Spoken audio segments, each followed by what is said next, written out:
বাবা চায়ের দোকান চালান, ছেলে আজ আইএএস অফিসার। স্বপ্ন পূরণে পেরোতে হয়েছে কঠিন পথ। কিভাবে জীবন সংগ্রামের সফলতার শীর্ষে পৌঁছলেন চা বিক্রেতার এই ছেলে? আজকের ভিডিওতে শোনাবো সেই কাহিনী। হ্যাঁ, এমন এক বাস্তব কাহিনী শোনাবো আজ, যা না শুনলেই নয়। বাবা দিনমজুর, ছোটবেলা থেকে অর্থাভাবের সম্মুখীন হয়েছেন। সংসার চালানোর জন্য কখনো চা বিক্রি করেছেন, কখনো বা টিউশন পড়িয়েছেন। হাজারো বাধা পেরিয়ে যে স্বপ্ন বুনেছিলেন তা পূরণ করতে পিছপা হননি এই মানুষটি। হ্যাঁ, আমরা আজ যার কথা বলছি তিনি হিমাংশু গুপ্তা। উত্তরাখণ্ডের উধমসিংহ জেলার সীতারগঞ্জে জন্ম হিমাংশুর। উত্তরাখণ্ডের হিমাংশু মা বাবা সহ ভাই বোনেদের নিয়ে থাকতেন ছোট্ট একটি বাড়িতে। শৈশব থেকেই সংসারে অর্থাভাব ছিল নিত্য সঙ্গী। হিমাংশুর বাবা পেশায় একজন দিনমজুর ছিলেন।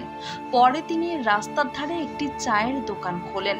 সেই দোকানেই বাবার সঙ্গে চা বিক্রি করে যা রোজগার করতেন হিমাংশু, তাই দিয়েই চলত পড়াশোনা এবং সংসার খরচ। বর্তমানে একটি বড় দোকানের মালিক হিমাংশুর বাবা। হিমাংশু যে স্কুলে পড়তেন সেখান থেকে তার বাড়ির দূরত্ব ছিল প্রায় ৩৫ কিলোমিটার। যাতায়াতের জন্য টাকা খরচ করার সামর্থ্য ছিল না তার। ছোট্ট হিমাংশু প্রত্যেক দিন তাই ৭০ কিলোমিটার রাস্তা যাতায়াত করত পায়ে হেঁটে।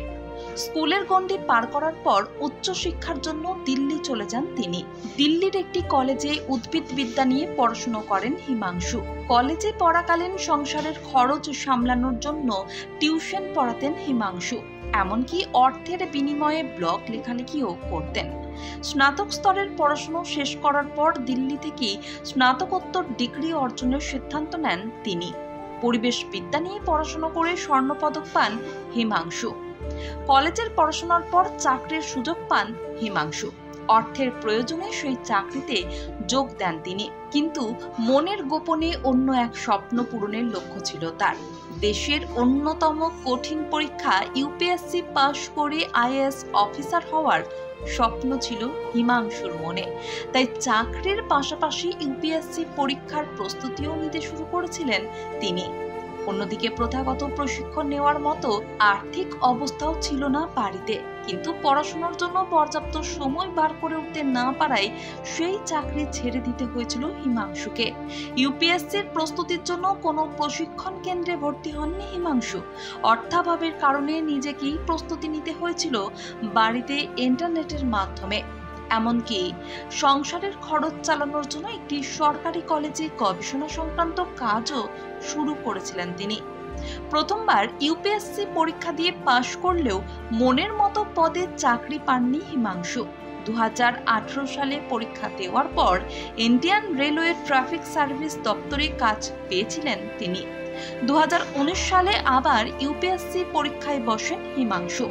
সেই বছর পরীক্ষায় উত্তীর্ণ হয়ে আইপিএস আধিকারিক পদে চাকরি পান তিনি। সারা দেশে তার র্যাঙ্ক হয়েছিল ৩০৯।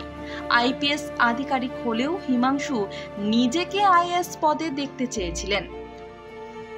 ২০২০ সালে আবার পরীক্ষায় বসেন তিনি। ১৩৯ র্যাঙ্ক করার পর শেষ পর্যন্ত আইএএস পদে চাকরি পান তিনি। তাঁর এই অক্লান্ত পরিশ্রম এবং উদ্যম প্রচেষ্টাকে ম্যাক্স মোটিভেশন চ্যানেলের পক্ষ থেকে সাধুবাদ ও কুর্নিশ জানায়। দেশের কোণে কোণে জন্ম নিক হিমাংশুর মতো লড়াকু মেধাবী পড়ুয়ারা।